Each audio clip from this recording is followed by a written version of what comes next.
অবশেষে অযোগ্য শিক্ষক শিক্ষিকাদের তালিকা প্রকাশ করলো স্কুল সার্ভিস কমিশন। আর সেই তালিকায় নাম রয়েছে মালদহের এক তৃণমূল নেতার। তিনি আবার রাজ্যের মন্ত্রী সাবিনা ইয়াসমিনের ঘনিষ্ঠ।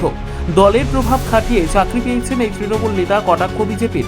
সুপ্রিম কোর্টের রায়ে অযোগ্য তালিকা প্রকাশ করেছে রাজ্য। এখানে দলের কোনো ব্যাপার নেই, পাল্টা তৃণমূল। এদিকে দলীয় একাধিক কর্মসূচি থেকে শুরু করে একটি রাস্তার উদ্বোধনী কর্মসূচিতে মন্ত্রীর পাশেই রয়েছেন এই তৃণমূল নেতা তথা চাকরি চুরির দাগি তালিকায় থাকা শ্রী সারিকা খাতুন আবার মালদা জেলা পরিষদের তৃণমূল সদস্য। তবে যদি এই বিষয়ে তিনি বা তার স্ত্রী সংবাদ মাধ্যমের সামনে কিছু বলতে চাননি।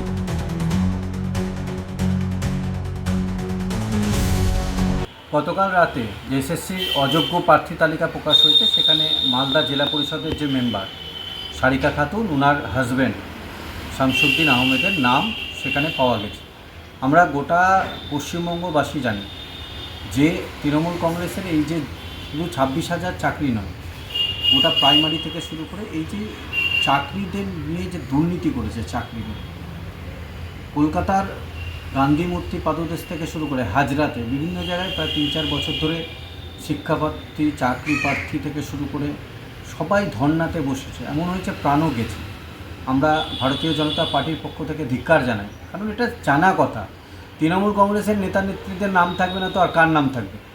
কারণ তৃণমূল কংগ্রেসের এই যে সিন্ডিকেট, প্রত্যেকটা জায়গায় আমরা জানি যে চায়ের দোকানদার পর্যন্ত জানতো যে একটা এসএসসি সি গ্রুপ, ডি গ্রুপের রেট কী আছে।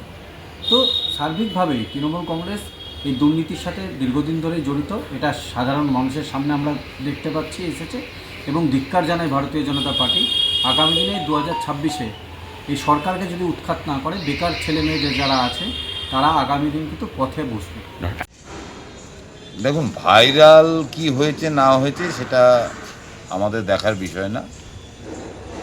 কোর্টের নির্দেশ শিরোধার্য, কোর্টকে আগেই অযোগ্য লিস্ট দেওয়া ছিল, সেটা জনসমক্ষে প্রকাশ করতে বলেছেন, সেটা করেছেন এসএসসি।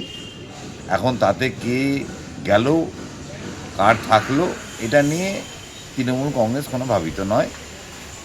যার যেটা বিষয় সে সেইভাবেই দেখবে।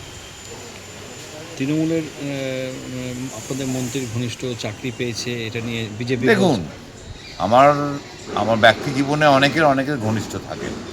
ঘনিষ্ঠ থেকে বলে কেউ যদি অনৈতিক পথ অবলম্বন করেন, তার জন্য কেউ কোনো দায়ী হতে পারেন? এইসব বিষয়গুলো পরিষ্কার কোর্টের ম্যাটার। এই ব্যাপারে আমাদের দলীয়ভাবে কোনো মন্তব্য আমরা করতে চাইছি না। ব্যুরো রিপোর্ট, উত্তর বাংলা সংবাদ।